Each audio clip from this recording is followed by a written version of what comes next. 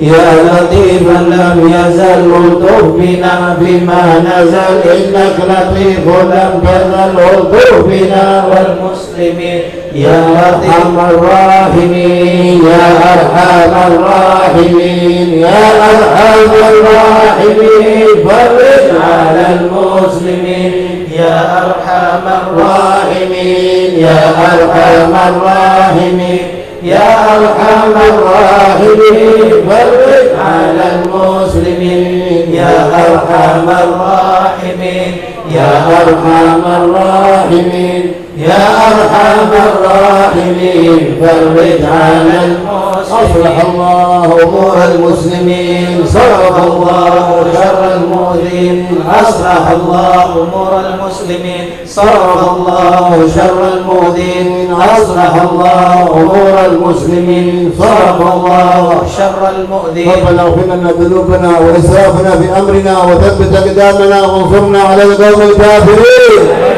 ربنا اغفر لنا ذنوبنا وإسرافنا في أمرنا وثبت أقدامنا وانصرنا على القوم الكافرين ربنا إننا سمعنا منادي ينادي للإيمان أن آمنوا بربكم فآمنا ربنا فاغفر لنا ذنوبنا وكفر عنا سيئاتنا وتوفنا مع الأبرار ربنا اغفر وارحم وأنت خير الراحمين اللهم إنا ضعفاء فقوي في رضاك ضعفنا وخذ الخير بنواصينا واجعل الإسلام منتهى رضانا اللهم إنا ضعفاء فقونا وإنا أذلاء فأعزنا وإنا فقراء فارزقنا وإنا فقراء فاغننا يا أرحم الراحمين إلهنا إخوان لنا في أرض فلسطين وأرض غزة قد أصابهم ما أصابهم من كيد أعدائك وأعداء الدين من صهاينة اليهود وأعوانهم من الكفار والمشركين اللهم إنهم قد بغوا عليهم إن العداة قد بغوا علينا إن العداة قد بغوا علينا وأنت الذي قلت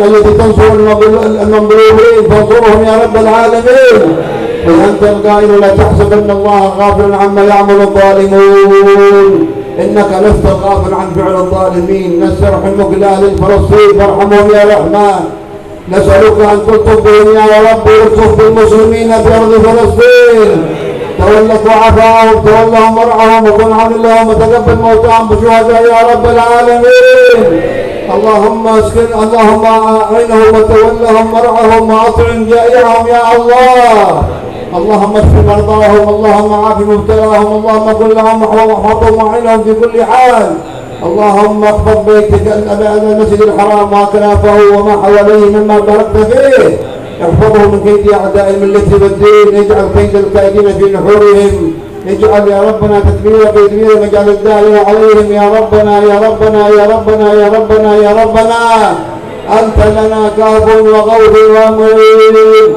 عجل برفع ما نزل عجل برفع ما نزل عجل برفع ما نزل إنك لطيف لم تزل من غيرك عز وجل ولطيف بالعالمين رب اكفنا شر العداء رب اكفنا شر العداء رب اكفنا شر العداء وخذهم وبددا واجعلهم لنا فداء وعبرة للناظرين يا رب شتت شملهم يا رب شتت شملهم يا رب شتت شملهم يا رب فرق جمعهم يا رب فرق جمعهم يا رب فرق جمعهم واجعلهم في الغابرين ولا تبلغهم مراد ولا تبلغهم مراد ولا تبلغهم مراد ونارهم تصبح رماد بكاف ها يا عين صاد بالحال والله خائبين وشر كل ماكري وخائن وغادري وعين وساخري وشر كل المؤذين من معتد وغاصري ومفتر وكاذب وفاجر وعايب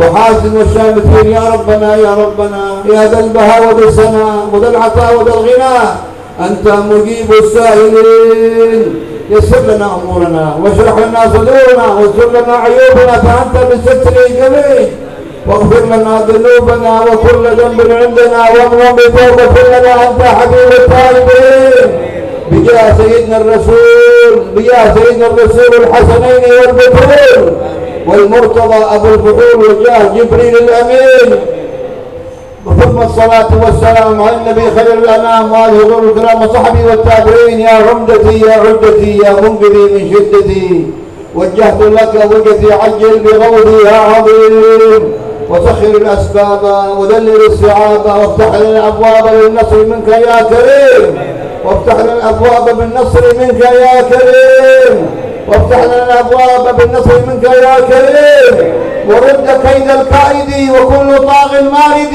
وحاسد معاند بحق سر طاسم من توجهنا إليك يا الله اللهم يا كافي البلاء اكفنا البلاء قبل نزوله من السماء يا الله يا الله يا الله يا الله يا الله يا اللهم يا كافي البلاء اكفنا البلاء قبل نزوله من السماء يا الله يا الله يا الله يا الله يا الله يا الله يا الله اللهم يا كافي البلاء اكفنا البلاء قبل نزوله من السماء يا الله يا الله يا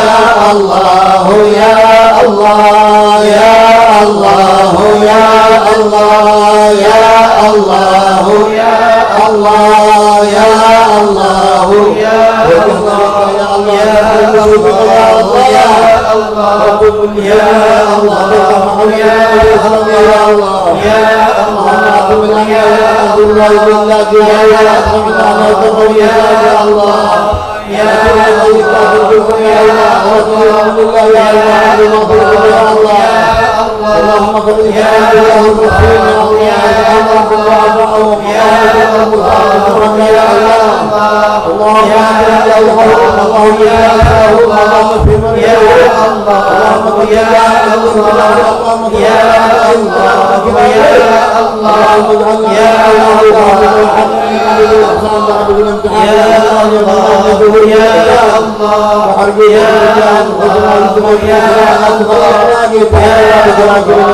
على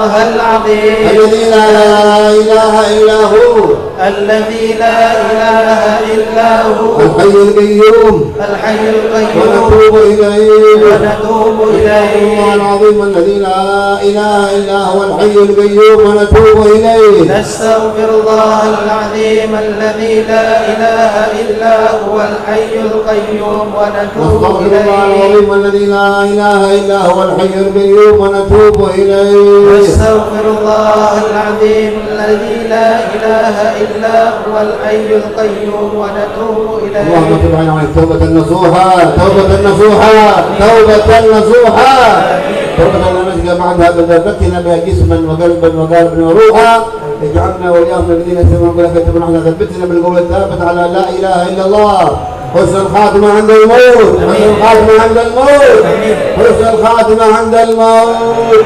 يا الله بها يا الله بها يا الله بحسن الخاتمة يا الله بها يا الله بها يا الله بحسن الخاتمة يا الله بها يا الله بها يا الله بحسن الخاتمة. عاقبتنا وعاقبتنا بالأمور كلها وأجرنا من خزي الدنيا وعذاب الآخرة. أحينا على لا إله إلا الله. أمتنا على لا إله إلا الله. احشرنا بجملة أهل لا إله إلا الله. ومن جميعنا لا إله إلا الله. لا إله إلا الله. لا إله إلا الله. لا إله إلا الله. لا إله إلا الله. لا إله إلا الله. محمد رسول الله. محمد رسول الله صلى الله عليه وعلى آله وصحبه وسلم عدد خلقه ورضا نفسه وزنة عرشه وامتداد كلماته. أن نحيا وعينا وقال ما شغلنا الذين لهم علينا برحمتك يا أرحم الراحمين. وتقبل منا واعف عنا واطل عمر الشيخ شمودي واطل عمره في عافية وسلامة.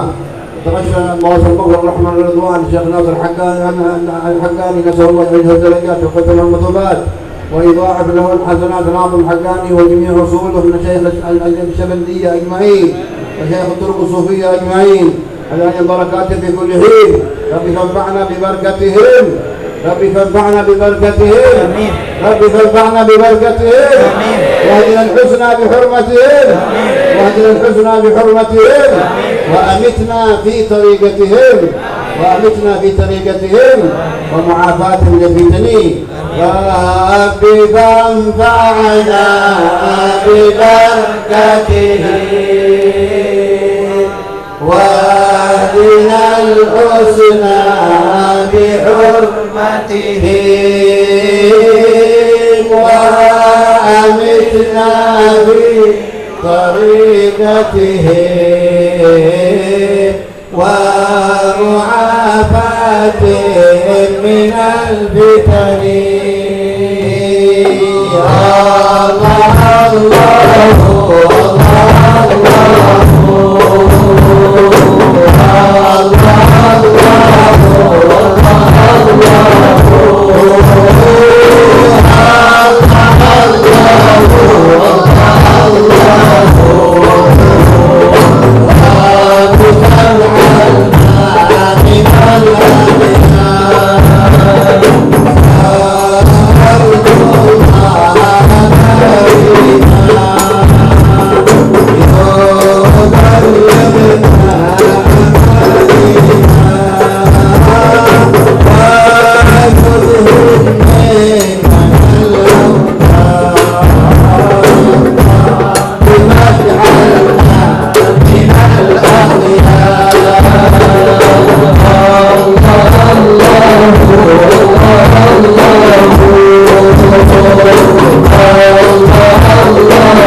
محمود يا ربنا يعطيه الصحة والعافية. بركة في مجلس واقية نور النبي سيدنا محمد صلى الله منها نورا إلى نور. اللهم اجعلني نورا في قلبي ونورا في قبري ونورا في سمعي ونورا في بصري ونورا في شعري ونورا في بصري ونورا في لحمي ونورا في دمي ونورا في عظامي ونورا في عصبي ونورا من بين يدي ونورا من خلفي ونورا عن يميني ونورا عن شمالي ونورا من فوقي ونورا من تحتي. اللهم اعطني نورا زدني نورا اجعلني نورا. اللهم يا نور صل على عبدك النور ونورنا به. اللهم يا طيب الارض العظيم به بك يا ارحم الراحمين. بالاسرار الفاتحه. اعوذ بالله من الشيطان الرجيم. بسم الله الرحمن الرحيم. الحمد لله رب العالمين الرحمن الرحيم مالك يوم الدين. إياك نعبد وإياك نستعين. اهدنا الصراط المستقيم صراط الذين أنعمت عليهم غير المغضوب عليهم ولا الضالين. التحيات المباركات الصلوات الطيبات لله. السلام عليك أيها النبي ورحمة الله وبركاته. السلام علينا وعلى عباد الله الصالحين. أشهد أن لا إله إلا الله وأشهد أن محمدا رسول الله. اللهم صل على سيدنا محمد وعلى آل سيدنا محمد كما صليت على سيدنا إبراهيم وعلى آل سيدنا إبراهيم. وبارك على سيدنا محمد وعلى آل سيدنا محمد كما باركت على سيدنا إبراهيم وعلى آل سيدنا إبراهيم في العالمين إنك حميد مجيد. القنوت. اللهم اهدنا فيمن هديت. اللهم اهدنا فيمن هديت وعافنا فيمن عافيت وتولنا فيمن توليت وبارك لنا فيما أعطيت وقنا برحمتك شر ما قضيت فإنك تقضي ولا يقضى عليك وإنه لا يذل من واليت ولا يعز من عاديت. تباركت ربنا وتعاليت ولك الحمد على ما قضيت. نستغفرك ونتوب إليك. وصلى الله على سيدنا محمد وعلى آله وصحبه وسلم. والحمد لله رب العالمين. تقبل الله منكم منا ومنكم تقبل يا كريم. هنا على الإطالة ويسهرنا قليل طال الوقت. أخوانا بغزة كل ليلة يسهرون يبكون. نحن ما نسهر إلا دليل نبكي دليل ونبكي لنا. Mohon maaf agak kepanjangan karena memang ini salah satu bentuk kita merasakan apa yang dirasakan oleh saudara-saudara kita yang ada di Gaza. Apa yang kita lakukan sekarang tidak sebanding dengan apa yang mereka rasakan saat ini. حياكم الله. جزاكم الله خير. تشكرون على التطويل ونذكر بالمستشفى الدولي ايضا لساننا ويدعينا ونتولى ايضا نشكره على ما قدم وما جمع وندعو ايضا لزياره كريم بدار المصطفى نشر بزيارته ونشر بالاحباب. نفرح بنفسه الشعب الكريم. اهلا وسهلا بهم. Mohon maaf agak panjang, kami mohon maaf. Dan mudah-mudahan kita semua diberkahi Allah dan kita doakan juga Ustaz Jahuri bisa juga ke tempat kami di Tarim. Assalamualaikum warahmatullahi wabarakatuh. Waalaikumsalam.